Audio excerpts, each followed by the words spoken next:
ഇന്നത്തെ വിശേഷത്തിൽ മീൻ കിട്ടിയിരിക്കുന്നത് ചെറിയ ചുമന്ന കോരയാണ്. അത് കിളിമീൻ ചുമന്ന കോര എന്നൊക്കെ പറയത്തില്ലേ. അത് ഞാൻ പച്ചമുളകും കുരുമുളകൊക്കെ ഇട്ടൊന്ന് പറ്റിച്ചു. തീരെ ചെറുതാണ്, അത് തന്നെ വറുത്തുകൊണ്ട് ഇത്ര വലിപ്പമേ ഉള്ളൂ. പിന്നെ രാവിലെ ഇഡലിയും സാമ്പാറുമായിരുന്നു. മോൾക്ക് ഇഡലി കൊടുക്കുന്നത് വെച്ചേക്കുവാണ്. സ്കൂളിൽ പോയിട്ട് വന്നിട്ടുണ്ട്. സാമ്പാർ കുറച്ചിരിപ്പുണ്ട്. പിന്നെ ഇന്നലത്തെ അയിലക്കറി ഉണ്ട്, അതുപോലെ ഇരിപ്പുണ്ട്. ഇന്നലെ എൻ്റെ ബർത്ത്ഡേ ആയിരുന്നു കേട്ടോ. അപ്പം ഇന്നലെ വൈകിട്ട് നൂഡിൽസൊക്കെ വാങ്ങിച്ചിട്ട് തന്നു ചേട്ടൻ. അപ്പോൾ പിന്നെ അതൊക്കെ കഴിച്ചുകൊണ്ട് കറികളൊക്കെ മിച്ചം വന്നതാണ്.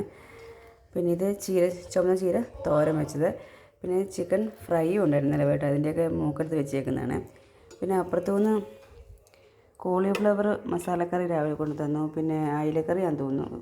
പിന്നെ അപ്പുറത്തും തോരൻ ചുമന്ന ഈ ചീര തന്നെയാണ്. അപ്പോൾ ഇതൊരു കറി തന്നിട്ടുണ്ട്. അപ്പോൾ ഒന്നും സ്കൂളിൽ പോയില്ല, അവന് പനിയായിട്ട് അപ്പുറത്തുണ്ട്. എടുക്കാൻ വന്നിട്ട് അവൻ ഓടിപ്പോയി. അമ്മുക്കുട്ടി കുളിക്കുന്നു.